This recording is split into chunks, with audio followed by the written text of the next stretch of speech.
அனைவருக்கும் வணக்கம். வாழ்க வளமுடன். இன்றைக்கி நம்ம சேனலில் டிஎன்பிஎஸ்சியில் தமிழில் முடியரசன் அவர்களை பற்றி தான் ஃபுல்லாக பார்க்க போகிறோம். ஸோ இது முழுக்க முழுக்க ஸ்கூல் புத்தகத்திலேருந்து தான் நான் சொல்லியிருக்கேன். ஸோ வீடியோவை முழுசாக பாருங்கள். நானிலம் படைத்தவன் அப்படிங்கிற தலைப்பில் இவருடைய பாடல் ஸ்கூல் புக்கில் கொடுத்துருக்காங்க. ஃபஸ்ட்டு பாருங்கள். காடுகளில் வாழ்ந்த மனிதன் அந்த காடுகளை திருத்தி விளைநிலங்களை உருவாக்குறான், பயிர்களை விளைவிக்கிறான், ஊர்களை உருவாக்கி கூடி வாழ்கிறான். பல வகை தொழில்கள் மூலமாக தன்னோட வாழ்வை மேம்படுத்திகிட்டே போகிறான்.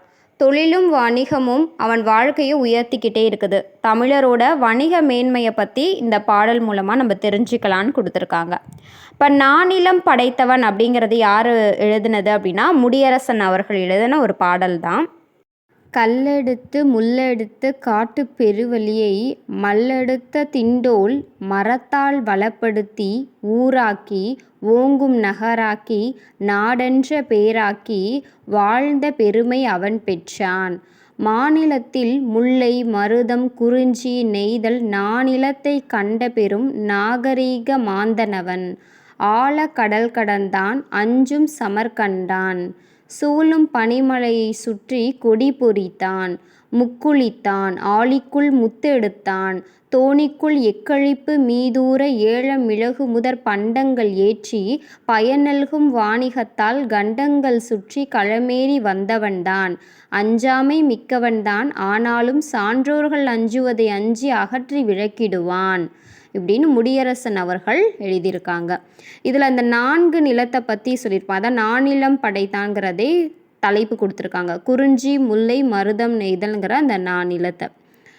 இப்போ அதோடைய பொருள் பாருங்கள். மல்லெடுத்த அப்படின்னா வலிமை பெற்ற, சமர்னா போர், நல்கும் அப்படின்னா தரும் அப்படின்னு அர்த்தம், கழனி அப்படின்னா வயல், மரம் அப்படின்னா வீரம், எக்களிப்பு பெருமகிழ்ச்சின்னு அர்த்தம், எக்களிப்பு அப்படின்னா பெருமகிழ்ச்சி, களம்னா கப்பல், ஆழி கடல்.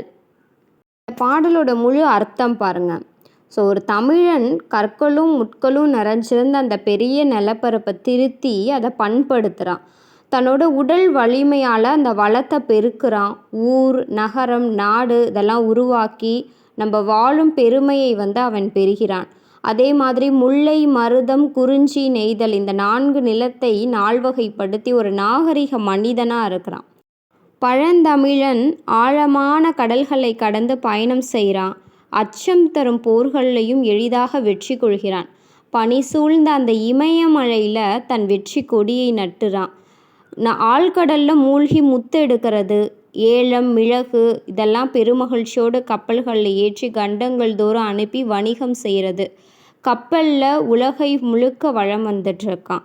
அவன் எதற்குமே அஞ்சாதவனாக இருக்கிறான். ஆனால் சான்றோர்கள் அஞ்சும் அந்த தீமைகளை செய்ய அஞ்சுபவன் அப்படின்னு சொல்லி முடிச்சிருக்காரு. முடியரசனை பற்றி பாருங்கள். முடியரசன் இவருடைய இயற்பெயர் அப்படின்னு பார்த்தீங்கன்னா துரைராசு. அப்போ முடியரசன் அவருடைய இயற்பெயர்னு பார்க்கும் பொழுது துரைராசு அப்படின்னு சொல்லுவாங்க. இவர் என்னென்ன நூல்கள் எழுதியிருக்காருன்னா பூங்கொடி, வீரகாவியம், காவியப்பாவை இதெல்லாம் இவருடைய நூல்கள். திராவிட நாட்டின் வானம்பாடி அப்படின்னு இவரை பாராட்டுவாங்க. அப்புறம் கொஸ்டின் கேட்கலாம், திராவிட நாட்டின் வானம்பாடி என்று அழைக்கப்படுபவர் யார் அப்படின்னு. முடியரசனை தான் சொல்லுவோம். இப்போ இந்த நானிலம் படைத்தான் அப்படிங்கிறது இருக்கு இல்லைங்களா, இந்த தலைப்பு. ஸோ இதில் எந்த நூலில் இடம்பெற்றிருக்குன்னா புதியதொரு விதி செய்வோம் அப்படிங்கிற நூலில் தான் இடம்பெற்றிருக்கு.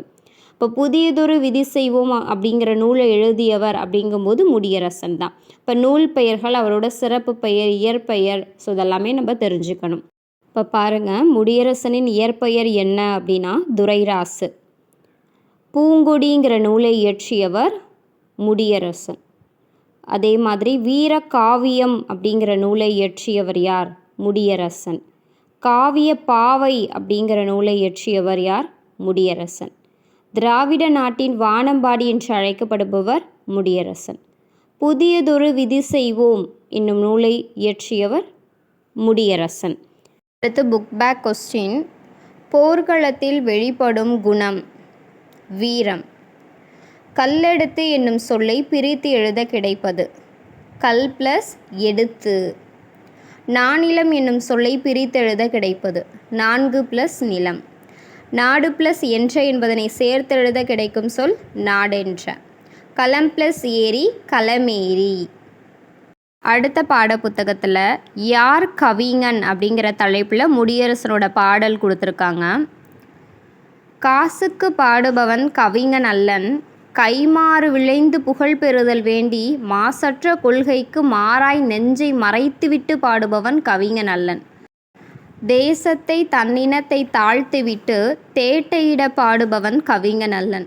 மீசைக்கும் கூழுக்கும் ஆசைப்பட்டு மேல் விழுந்து பாடுபவன் கவிஞன் அல்லன். ஆட்சிக்கும் அஞ்சாமல் யாவரேனும் ஆள்க என துஞ்சாமல் தனது நாட்டின் மீட்சிக்கு பாடுபவன் கவிஞனாவான்.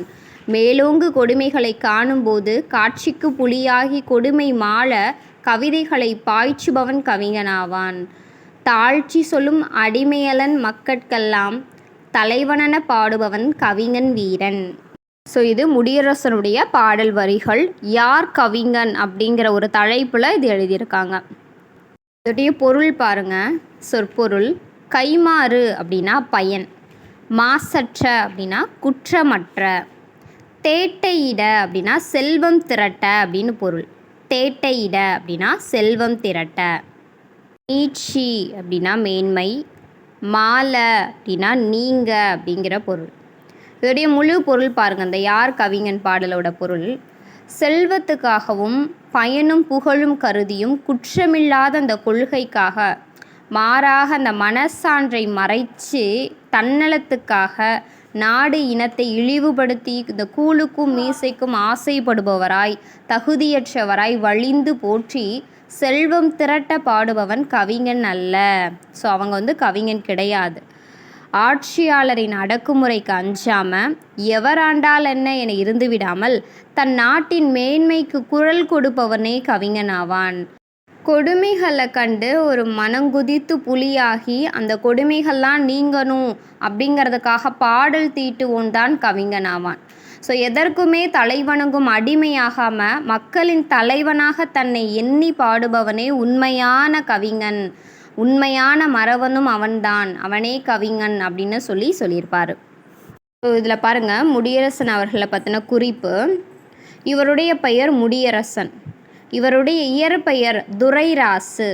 இவருடைய பெற்றோர் பெயர் சுப்பராயலு சீதாலட்சுமி.